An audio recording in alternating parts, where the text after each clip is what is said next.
Miércoles 17 de julio de 2024,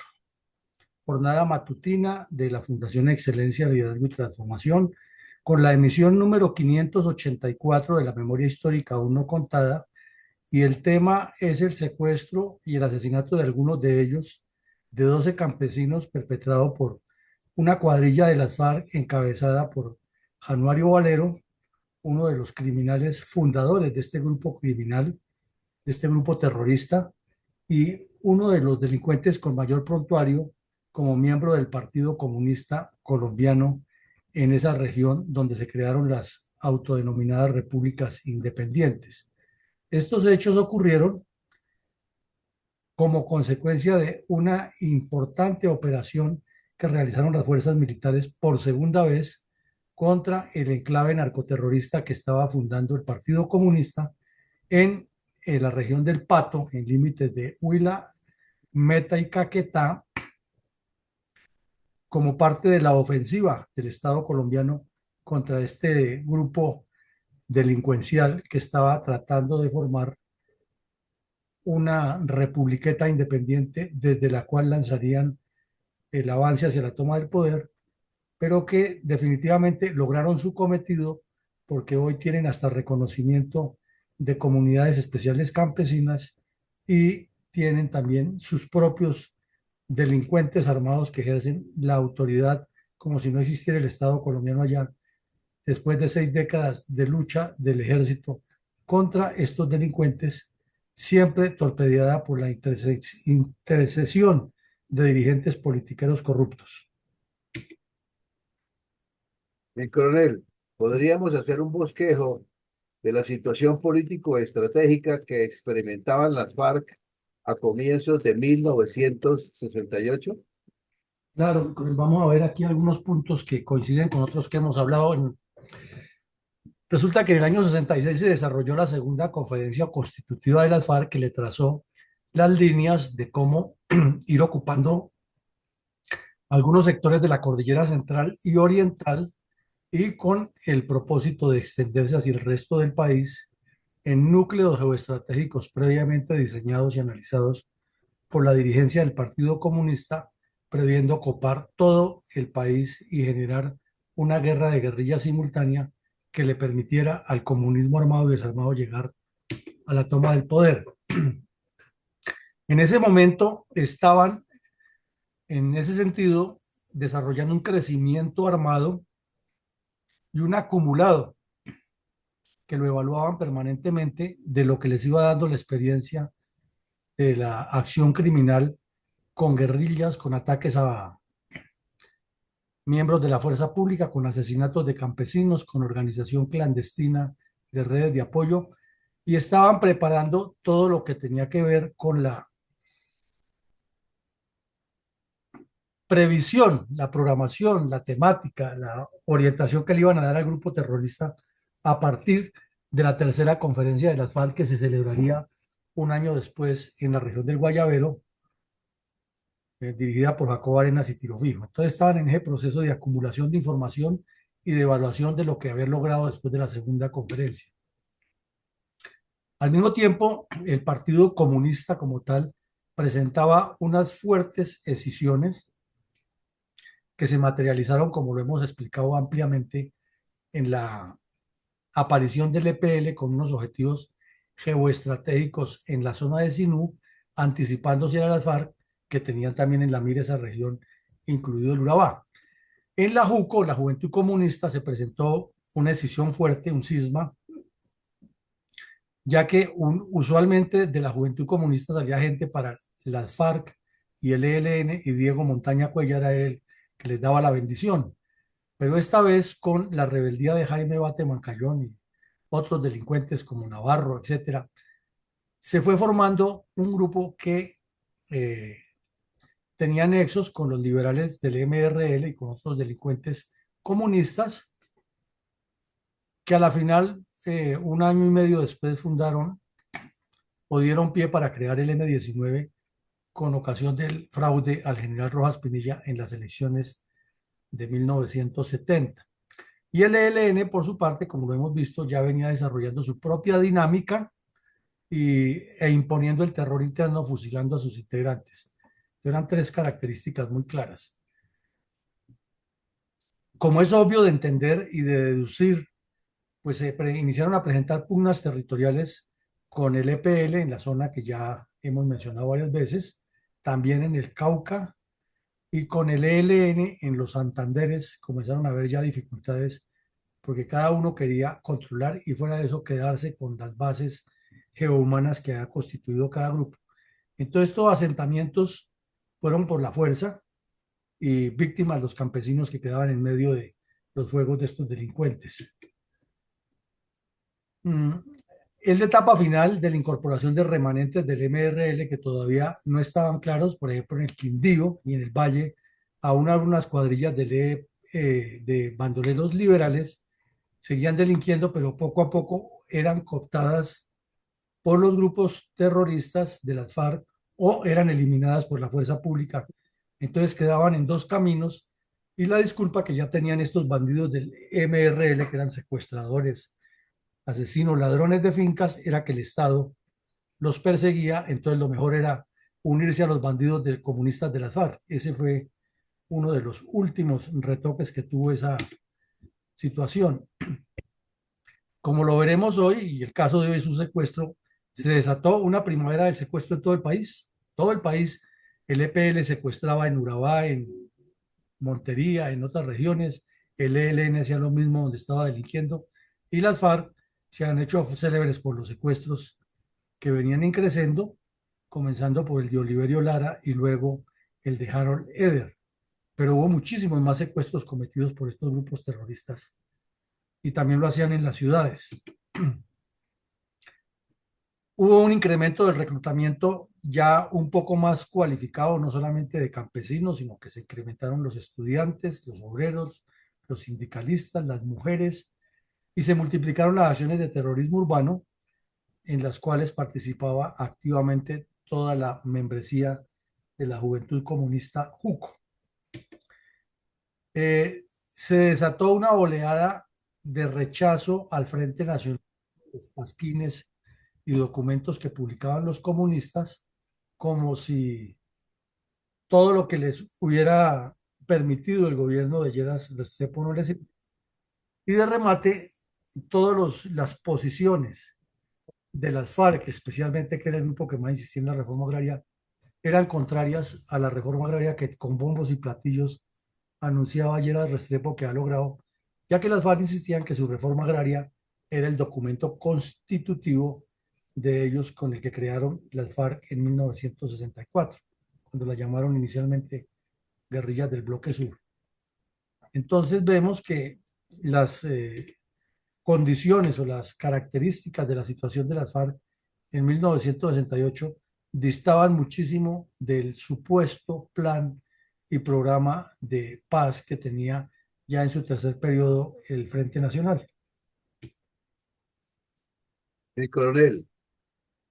¿cómo informaban los medios de comunicación las intensas actividades de pacificación y desarrollo que realizaban en diversas regiones del país los ingenieros militares, mientras que en el resto del país seguían ocurriendo acciones criminales, especialmente por parte del comunismo armado? Pues Moniquirá es un municipio muy importante de Boyacá, uno de los más grandes, muy cercano al departamento de Santander y muy afectado en ese tiempo también por la presencia de las cuadrillas de bandidos. Entonces el gobierno, el Ejército Nacional, motu propio, inició un trabajo valiosísimo con la gobernación de Boyacá que se materializó en la construcción de una carretera que desembotelló esa región,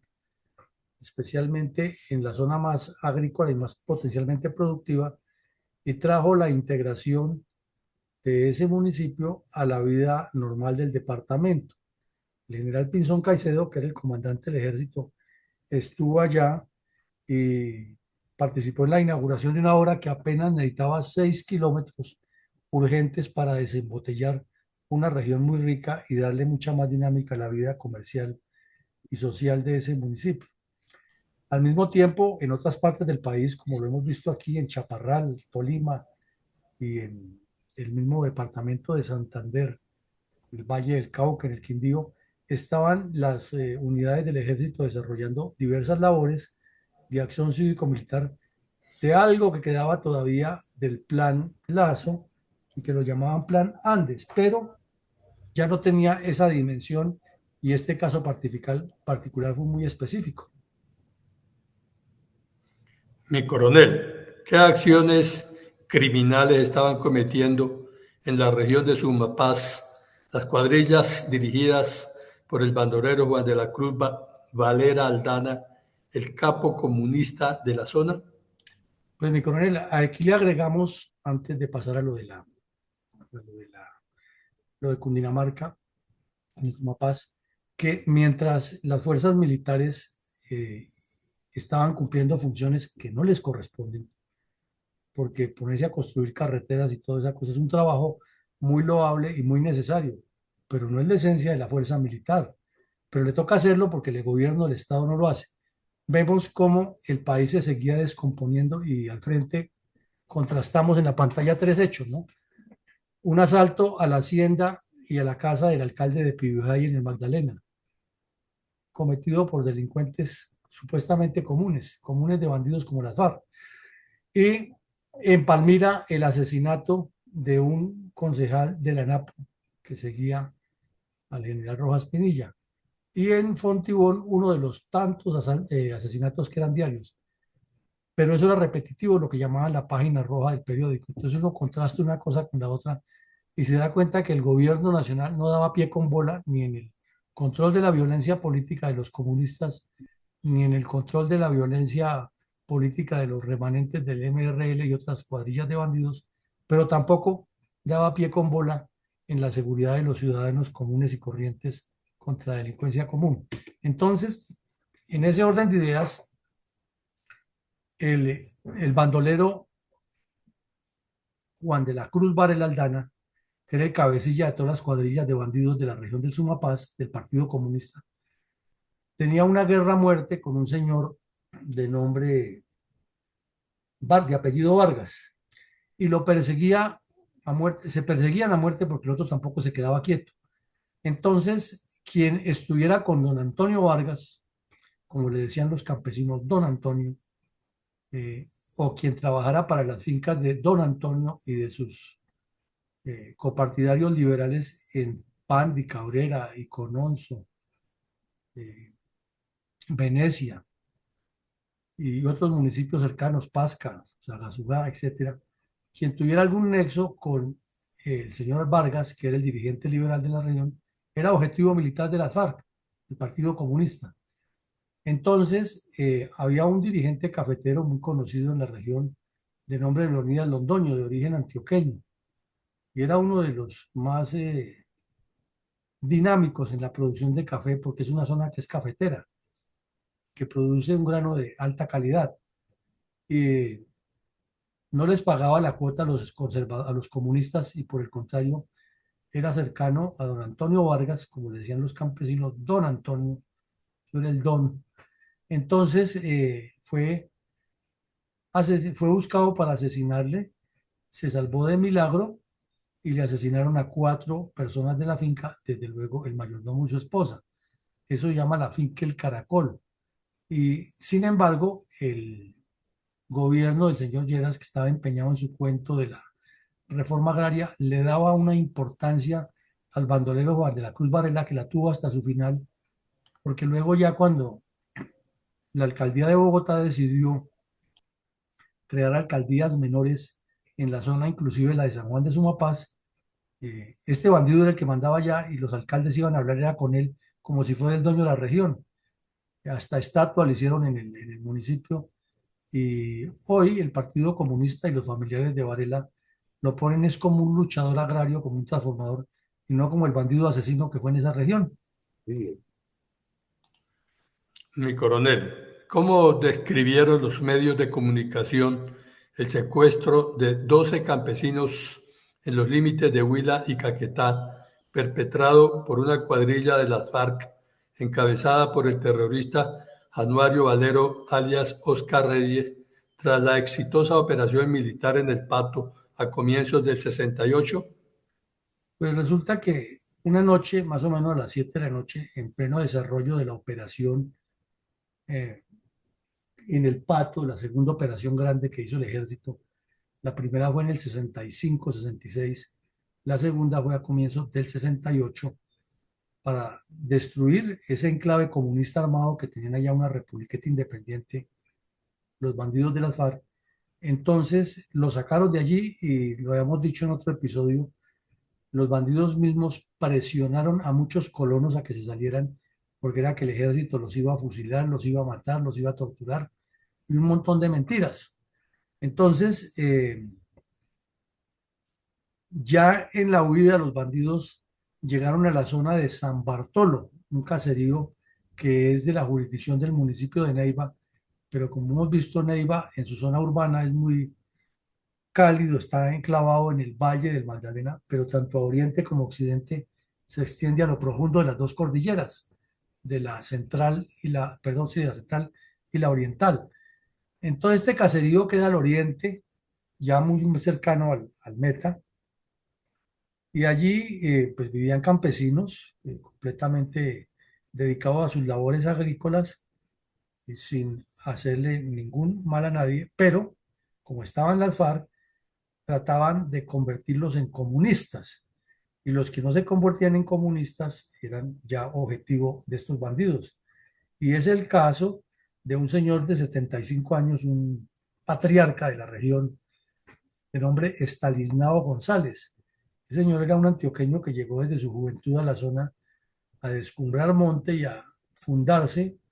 con su hacienda agrícola, pero no era ningún multimillonario ni un potentado, sino era un líder natural de la comunidad. Entonces, Januario Valero, que era el bandido que andaba de la mano con Tiro Fijo y Jacobo Arenas, lo tenía en la mira para matarlo. No se le había querido unir a sus planes criminales y por esta razón lo secuestraron a él y a 11 personas y comenzó una cantidad de especulaciones. Entonces, inicialmente el coronel Gonzalo Forero Delgadillo, comandante de la novena brigada, publicó un comunicado que dijo que el día 15 del mes de abril del,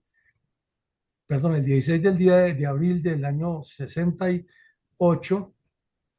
en en el corregimiento de San Bartolo del municipio de Neiva, entre las 10 de la noche, más o menos, secuestró y asesinó al campesino Estanislao González, de 75 años de edad, y que el cadáver fue encontrado completamente destrozado, eh, que presentaba 30 heridas causadas con machete. Y esa misma noche los bandidos asaltaron otras fincas de la región de propiedad de campesinos que trabajaban para el señor Estanislao y lo llevaron secuestrados, inclusive había mujeres y niños y que le robaron eh, la ropa, los abastecimientos que tenían, las joyas, los relojes y el poco dinero que tenían en efectivo. Y reportó el coronel Gonzalo Forero de Gadillo que la operación continuaba intensamente contra los bandidos, pero que no había más información por el momento. Mi coronel, ¿cuál fue la evolución de la lamentable noticia del secuestro de los campesinos en el Huila perpetrada por el brazo armado del Partido Comunista Colombiano? Pues fue muy trágica porque hubo varias publicaciones posteriores y la primera decía que seguían sin aparecer los campesinos secuestrados y que seguían persiguiendo a los bandidos, el ejército. Y luego ya se rumoró que la mayoría de los secuestrados habían sido asesinados hasta que las fuerzas militares lo localizaron y efectivamente asesinaron a otros. Uno logró escapar herido y fue hospitalizado en Neiva y dio las declaraciones en los medios de comunicación. Llama la atención que la noticia fue bajando de temperatura y finalmente que los muertos se quedaron así. El Partido Comunista nunca respondió por eso y hoy las FARC son senadores de la República y nadie les ha preguntado por ese caso, ni en el supuesto informe de la verdad del señor de Ruch se menciona ese suceso y entonces están en el olvido porque fueron masacrados cobardemente por las FARC siguiendo órdenes del Partido Comunista contra quienes no se afiliaran al grupo en la región del Pato. Mi coronel, ¿contra qué otras guerrillas comunistas estaba combatiendo el ejército colombiano de manera simultánea? Pues recordemos que había pasado apenas 2 años de la muerte de Camilo Torres en combate, que es como el símbolo que utiliza el ELN para decir de su crecimiento terrorista después del asalto a Simacota y otros eventos como el asalto a Papayal y el robo de unas armas en el aeropuerto de Bucaramanga y actos terroristas en Bogotá, etcétera. Entonces, la Quinta Brigada continuó el ímpetu ofensivo contra el ELN en San Vicente de Chucurí, en la misma región de los Cerros Los Cobardes, la Serranía y Los Cobardes, en Simacota y Barranca Bermeja. Entonces, en una operación rural y urbana conjunta, fue capturada una red urbana completa en Barranca Bermeja de delincuentes del ELN, que como ya lo vimos en otro episodio anterior, tenían algunos familiares de Ricardo Lara Parada. Y simultáneamente con la información obtenida a esos capturados, fue hecha otra operación exitosa en San Vicente de Chucurí y Simacota contra otra estructura. Pero también nos indica esto que era tal la organización y la estructura que habían asentado durante épocas anteriores que a pesar de estos golpes el ELN se recomponía y volvía a seguir delinquiendo. Entonces, al mirar los dos cuadros, guerra en el Chucurí contra el ELN de Barranca, guerra en el Sinú contra el EPL, guerra en el Pato, en el Guayabero, en Marquetalia, en el Cauca, en el Huila y el Tolima contra las FARC, y guerra todavía en el Quindío contra los remanentes de las guerrillas del MRL, además contra los de las FARC que habían enviado tiro fijo allá, encabezados por Ciro Trujillo, indica que la situación del país era igual que ahora, plagada de grupos violentos por todos los sectores importantes de la geoestrategia nacional. O sea, copado todo el país por la guerrilla comunista como ahora, ¿no? Ahora, ¿cuál era la actividad, mientras tanto, la actividad política de la Dirección Liberal Nacional frente a los planes políticos del Frente Nacional? Esa pregunta sí que es interesante y nos trae nuevamente sobre la mesa otro punto bien complejo. Resulta que estamos hablando del año 68, cuando ya el señor Lleras Restrepo entra en el segundo año y vienen elecciones de esas municipales y departamentales que se hacían en esa época para escoger los concejales y los representantes a la asamblea, pero además sabían que tenían que entregarle el poder a los conservadores al, en el año 70. Entonces, estaban haciendo muchas evaluaciones y muchos planes de acción, pero no pensando en Colombia, sino en cómo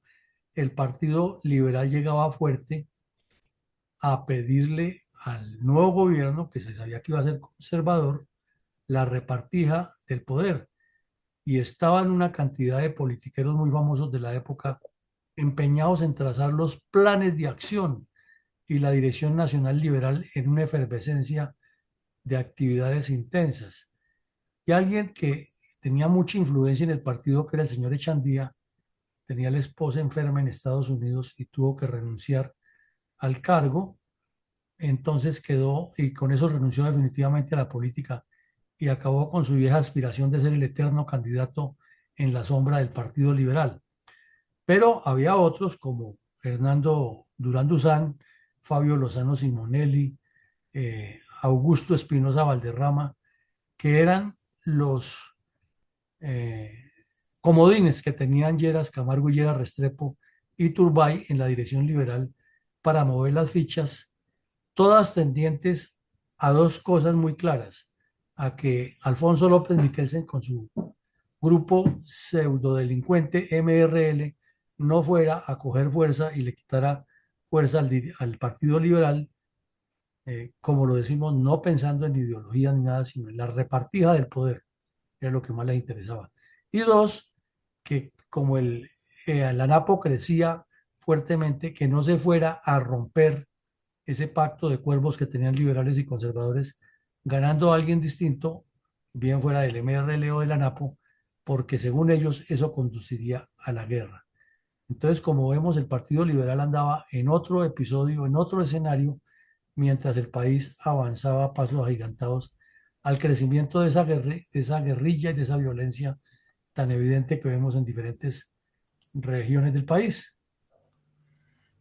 Rapiña del poder como ahora, ¿no, mi coronel? Exactamente, mi coronel. ¿Cuál fue la cuestionable conducta del expresidente Valencia frente a la propuesta que hizo trámite en el Congreso de la República de desmontar el Frente Nacional? Pues es que resulta que como ya era tercer periodo y los mismos politiqueros se han dado cuenta que eso de estarse repartiendo el poder como que no les alcanzaba y había muchos intereses oscuros y opacos, entonces un dirigente liberal de nombre o de apellidos Vázquez Velázquez, Raúl Vázquez Velázquez, presentó ante el Congreso de la República un estudio de algo que era un torpedo, entre comillas, para ellos, para la paz, pero ya hemos explicado N veces que no era la paz de Colombia, sino la paz entre ellos para hacerse pasito y repartirse el poder. Y presentó nada menos que la idea de desmontar de una vez lo que existía como Frente Nacional y que se volviera al sistema de que cada partido hacía su campaña y con las nuevas experiencias que habían tenido electorales, que como había mujeres ya que no han podido votar antes, ya llevaban 10 años votando, que eso generaba otra dinámica, que había que bajar la edad del voto de 21 a 18 años. Recordemos que en esa época era 21 años la mayoría de edad, inclusive en cine. Había películas para mayores de 21, para mayores de 18, para mayores de 15 años. Era la censura que llamaban así a las películas. Y eso se materializaba también en la política. Entonces, con esas ideas de desmontar el Frente Nacional, pues se le estaba dando una puñalada al pacto de cuervos que han hecho en el año 58, porque quería decir que quedaba sin peso ese acuerdo y que ya para el 70, ganara quien ganara, ese sería el presidente, de acuerdo con esa propuesta. Desde luego que la ANAPO, que tenía también varios representantes y que estaba cogiendo fuerza, apoyaba intensamente eso. Y el señor López Miquelsen, que andaba con los comunistas, andaba en la misma. Entonces la jugadita, como decía Macías, para quitárselo de encima, el señor Lleras Restrepo, fue amarrarlo primero como gobernador creador del Cesar, dándole a entender que con el paso él podía ser presidente, porque tendría toda la costa a su favor. Y segundo, lo envió de embajador, lo puso de canciller para que representara los intereses de Colombia. Entonces ahí vemos cómo se maneja la política en Colombia. Y si ahora le critican a Petro por nombrar ineptos y corruptos ahí, quiere decir que eso siempre ha sido lo mismo. Y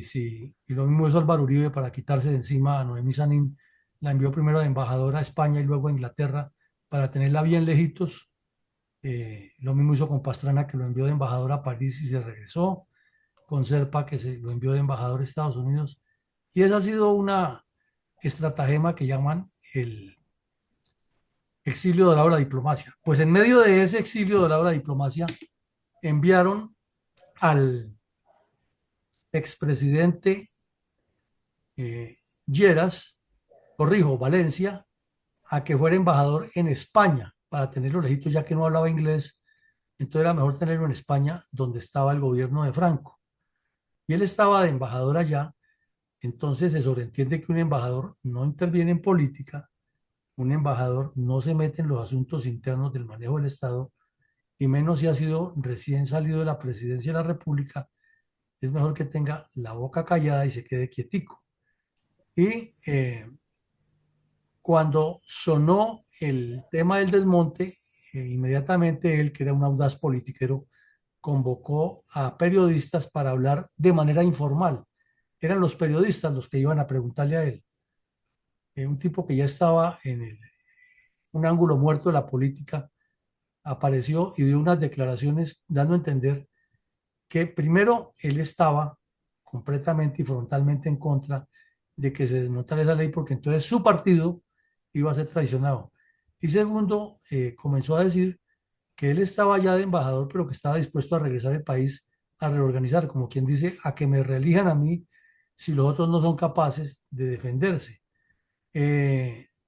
Se declaró devoto furibundo del Frente Nacional,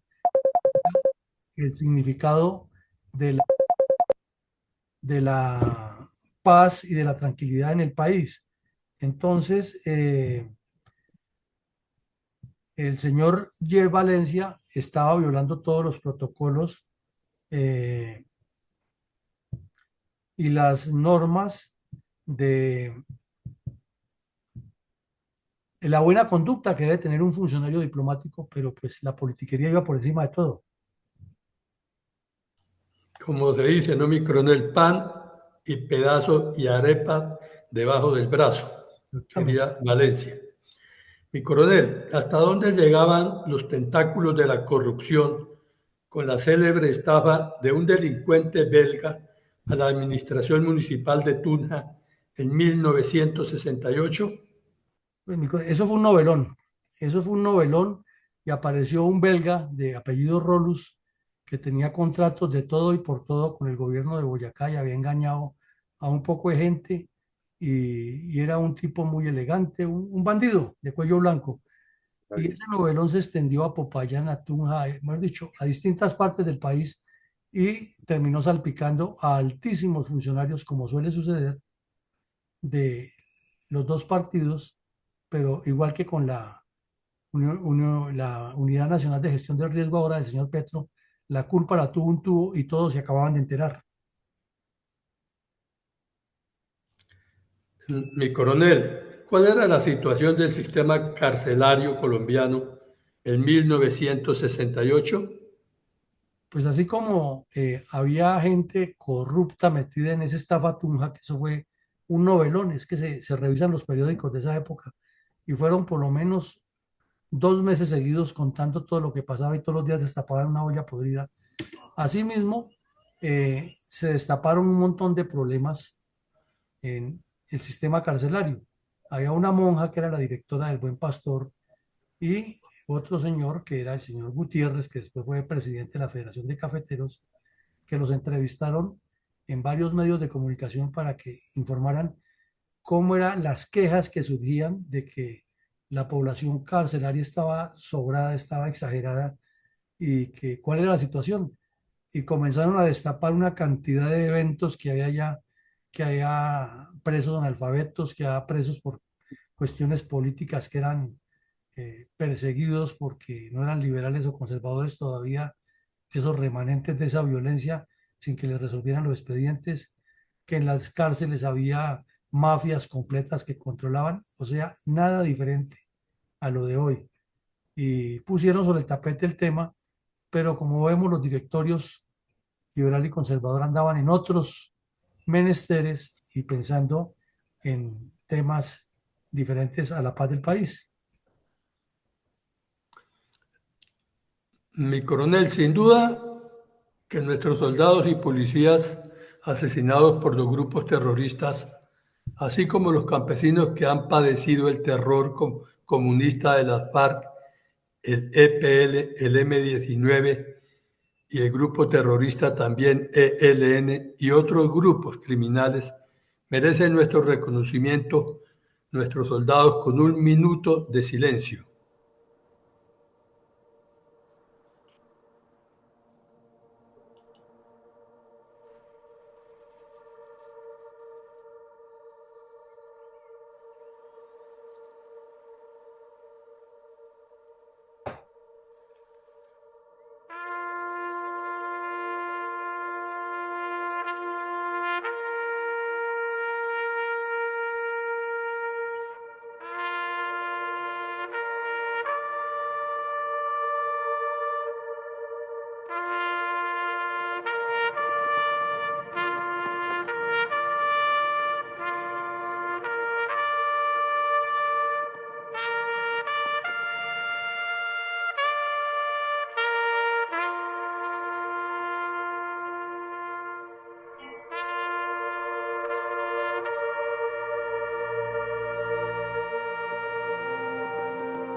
mi coronel, como de costumbre,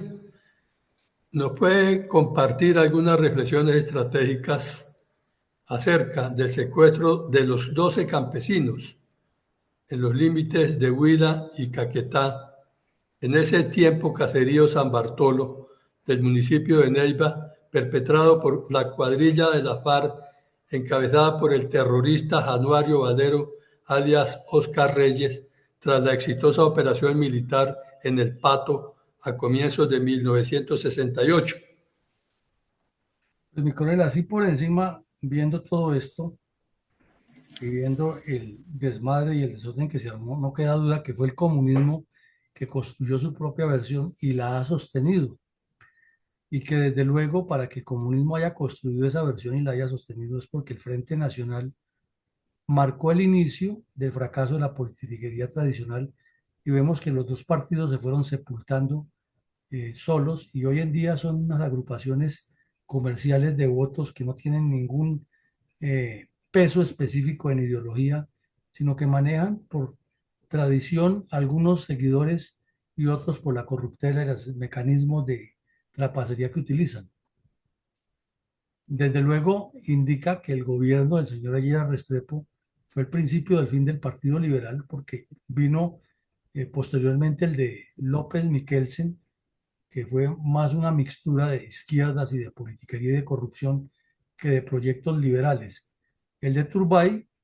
que trató fue de irse para el otro lado del estilo conservador y que tampoco le dio peso al Partido Liberal. Y después los gobiernos de Barco y Gaviria terminaron en esa sinuosidad mejor, de neoliberalismo, de aperturas, de otras visiones, y luego Barcos inventó el gobierno, el esquema de gobierno oposición, tratando de revivir ideales liberales, pero ya estaba tan permeado eso de corrupción que definitivamente cuando vinieron Santos y Uribe, y Duque, que son los últimos presidentes de origen liberal, pues ya el Partido Liberal no tiene ningún peso y ahora depende de la corruptela y la politiquería de César Gaviria y de Samper, que es el que terminó de poner el clavo al ataúd del Partido Liberal. Entonces ya el Partido Liberal como tal no existe, como ideas de Partido Liberal no tienen. Es una agrupación de politiqueros igual de descompuestos a los otros.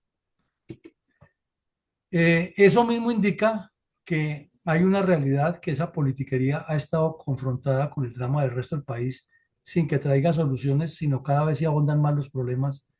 y dan sobre los hechos la necesidad de que aparezcan corrientes nuevas con fundamentos sólidos. De lo contrario, el país navegará en ese desorden per se. Eh, lo que sí sirvió, y lo hemos deducido aquí en varios episodios anteriores, es que ese desorden facilitó un aumento del control geoestratégico del Partido Comunista por medio de sus brazos armados, especialmente las FARC y el EPL, que se fueron apropiando de distintas zonas y luego entre ellos o se las repartieron o se mataron por ellas. También queda claro que en esa época un fracaso de las FARC en Valle y Boyacá, en ambos casos, con Ciro Trujillo, que finalmente cayó en combate en Boyacá después de haber fallado en el Valle del Cauca, porque las fuerzas militares actuaron muy acertadamente sobre el valle, el norte del valle, el Quindío y el occidente del Tolima y evitaron que se asentaran en esa zona las guerrillas comunistas. Mas no pudieron hacerlo en las otras regiones por análisis que ya hemos hecho. Todo eso nos trae una consecuencia lógica y es que el país tiene escenarios muy complejos por ignorar el origen del conflicto armado y de resumirlo solamente a la versión comunista, que es la que decíamos en el punto número 1, ha construido ese texto. Insistimos nuevamente que así como van las cosas, pues el augurio de las negociaciones de Petro con el ELN y las FARC es fatídico, no va a llegar a ningún punto. Y ayer lo vimos, mientras a las 6:30 de la mañana, en rueda de prensa, el señor ministro Velázquez anunciaba, como en un chiste de Cantinflas, que era que se rompían definitivamente los diálogos con la segunda marqueta, perdón, con el Estado Mayor Central de la FARC, pero con los que estaban únicamente bajo el mando de Mordisco. Y Mordisco es el jefe de todos. pero que los que no están con el mando de mordisco, en una supuesta disidencia de disidencia, que eso sí siguen negociando. Esta mañana lo estaban entrevistando en Caracol y seguía con la misma ridiculez, que es mejor negociar para que no haya violencia, negociar para que el equipo de corruptos que lo sigan recibiendo, que lo siguen a él, sigan recibiendo enormes ingresos y viáticos y paseos al exterior. Eso es lo que le interesa. Mientras el país se desangra, eso no pasa nada. Bueno, y lo mismo anoche el señor Olmedo López en su declaración que está dando de la trapacería que hubo en La Guajira con los 2 billones de pesos que maneja la Unión Nacional de Gestión de Riesgo, no solamente los miles de millones que se robaron en La Guajira, sino que es en total, destapó que el gobierno nacional del señor Petro, por medio del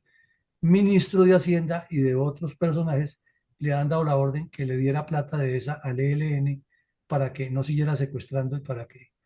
tuvieran contratos. Entonces, con esa podredumbre es imposible que haya paz en Colombia, pero como vemos es un acumulado que viene de largo rato. Adelante, mi coronel, con sus reflexiones. El título de las reflexiones del día de hoy se denomina Reclutamiento forzado, inconstitucionalidad del terrorismo violatorio de los derechos humanos y de la niñez. Intimidación, despojo de tierras, cultivos y animalitos, fruto de toda una vida de humildes campesinos, amenazas de vida, juicios sin autoridad, fusilamiento, extorsiones,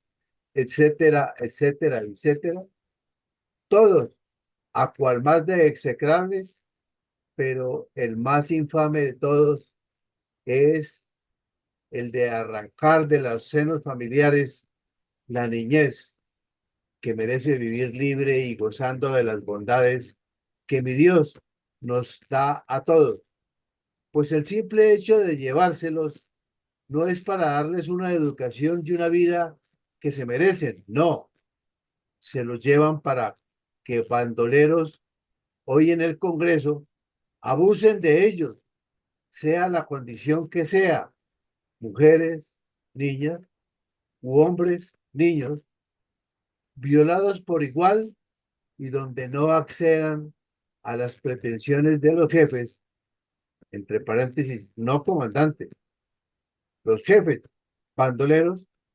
pagan con la vida siendo fusilados por sus mismos amiguitos de niñez o también van a parar a ese árbol donde los atan. Nada de esto deja de pasar inadvertido para el mundo entero, menos cuando se trata de un malévolo plan estratégico diseñado por el Partido Comunista para su estricto cumplimiento por sus diferentes brazos armados, llámese FARC, ELN, EPN, M19 y muchos otros que se han desintegrado, pero cuyos integrantes pasaron a formar parte de otros grupos narcoterroristas, porque huelga agregarlo, es necesario darle sazón, con lo en términos financieros son la gasolina de los violentos engendros de los bandoleros de todas las pelambres y orientaciones. Nada más, la JEP y el cura de Rux parecen solo interesarles si hay muchos las cifras, sin dejar de restarle importancia, porque en lo que va corrido de la investigación se han establecido un aproximado de 18.677 reclutados solo por parte de las FARC, menores de 15 años,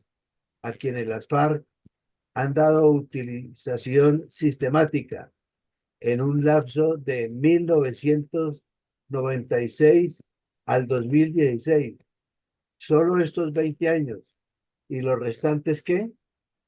Además de los reclutamientos de menores en los otros grupos bandoleros comunistas, con la seguridad que al ser mayor esa cantidad, debemos tener en cuenta, y excúseme, que al ser mayor esta cantidad, debemos tener en cuenta y es cómo conductas delictivas como la violencia sexual, sin mirar el género, la desaparición forzada, el homicidio, la tortura, el trato cruel, inhumano y degradable, todos dentro de un panorama inexplicable de tolerancia de las autoridades policiales y el mismo gobierno, que viendo la posibilidad de compra de votos, inducen a obligar un merecido perdón y olvido de la repudiable que solo en Colombia, a pesar de ser flagrancia en el respeto a los derechos humanos y el derecho internacional humanitario se usa, mientras que otras regiones del mundo, hasta con la vida y un debido juicio, los castigan sin mayores miramientos. El episodio de hoy nos deja grandes incógnitas referidas a lo largo de mis comentarios. Muchas víctimas y sus familias que aún esperan por ellos, y tal como los 12 secuestrados de San Bartolo en el municipio de Neiva, Huila, les tocó quedarse dentro del grupo bandolero para al menos seguir viviendo bajo las condiciones que sean y en espera de una oportunidad que por lo general no llega, pues son aprovechados bajo la tolerancia del gobierno y abogados de medio pelo para ser puestos de carne de cañón y evitar los bombardeos de sus campamentos y así llevar a la cárcel a los legítimos defensores de la población civil, las fuerzas militares de Colombia. Pero esta medida también surte efecto en los jóvenes con familia, en términos de esposa e hijitos, que se convierten en prenda de garantía para estos delincuentes, con el fin de que no se les pase por la mente el deseo de desertar. Qué tristeza con nuestros niños y nuestras juventudes, que nos deparará, qué nos deparará el destino, qué nos deparará el futuro. Muchas gracias, mi coronel. Bueno, que muchas gracias respecto a su comentario que hace de este secuestro. Como vimos, fue atroz, asesinaron a un adulto mayor simplemente porque no comulgaba con las ideas comunistas, generaron la zozobra en esa región, crecieron, se multiplicaron, las FARC llegaron a tener mucho poderío, como aún lo tienen desde las antiguas republiquetas independientes en ese nodo de las dos cordilleras, pero como vemos, el problema es eminentemente político, ya que las dirigencias que estaban en el poder, que tenían el control del Estado, andaban en otros menesteres muy distintos al sacrificio de soldados y policías que estaban tratando de ponerle orden a eso, ya que estaban más interesados en las elecciones que venían, en que si desmontaban el Frente Nacional o no lo desmontaban, los embajadores, en lugar de estar cumpliendo con su tarea, como el señor Valencia, que le corresponde a un embajador de promover el país en el exterior, estaba desde allá haciendo politiquería y buscando a ver si regresaba. López Miquelsen pensando en ser presidente, Gerard Restrepo poner a los amigos de él, Durán Duzán en mover todos los fierros de la Dirección Nacional Liberal, eh, y bloquearle entre todos el ascenso al general Rojas al poder. Entonces, pues muy difícil que un país tenga paz así mientras la dirigencia política mantenga esa rapiña y esa ambición desmedida. Llegamos al final del ejercicio, los invitamos para que esta noche nos acompañen en una actividad muy importante que vamos a hacer académica del análisis de cómo ha sido el sistema financiero y el sistema fiscal y el sistema de la economía colombiana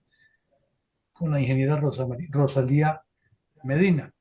Y mañana continuaremos con nuestra memoria histórica. A todos un feliz día y que Dios nos siga acompañando y bendiciendo. Muchas gracias, mi coronel. Buen Gracias. día.